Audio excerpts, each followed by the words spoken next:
I found out about Genero about a year ago because a friend of mine had entered a brief, and I've been keeping an eye on the newsletter with the different project briefs to wait for a project that really inspired me.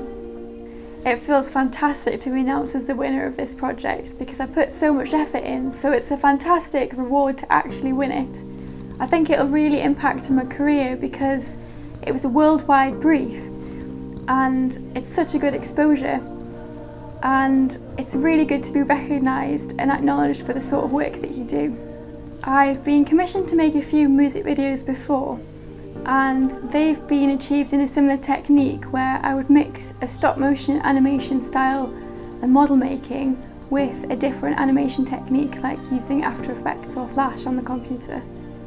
I've been making films for about 6 years now. I studied animation at the University of the Creative Arts at Farnham, and I specialised in stop motion animation.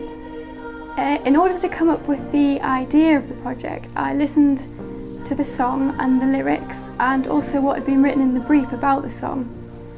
And the music had a particular atmosphere to it, and I really wanted to capture that in the music video. And with the lyrics, I wanted them to be really relevant to the visuals and the imagery. So that's how I came up with the idea of having a deer reminiscing on its solitary ownership of the forest. I made this model of a deer out of plasticine, and then I covered it in paper mache so I could paint it and add the fur on, and then I animated that using a stop motion technique.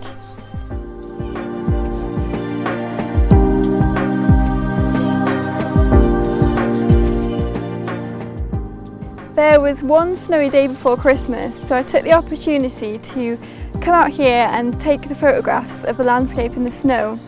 And then I used that as a backdrop behind the model of the deer, and then I added in the falling snow in After Effects afterwards.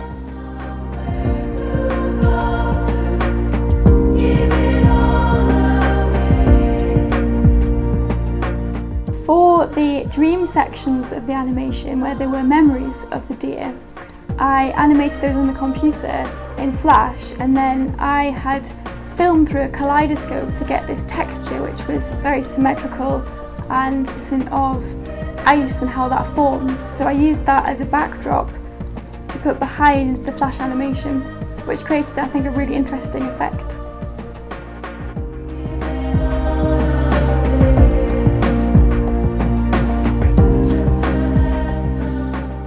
I'm working on a really exciting project at the minute because it is a trailer showpiece for a dance company in London, and it is a stop motion piece. I'm making all the models of the dancers, and it's exploring different genres of dance.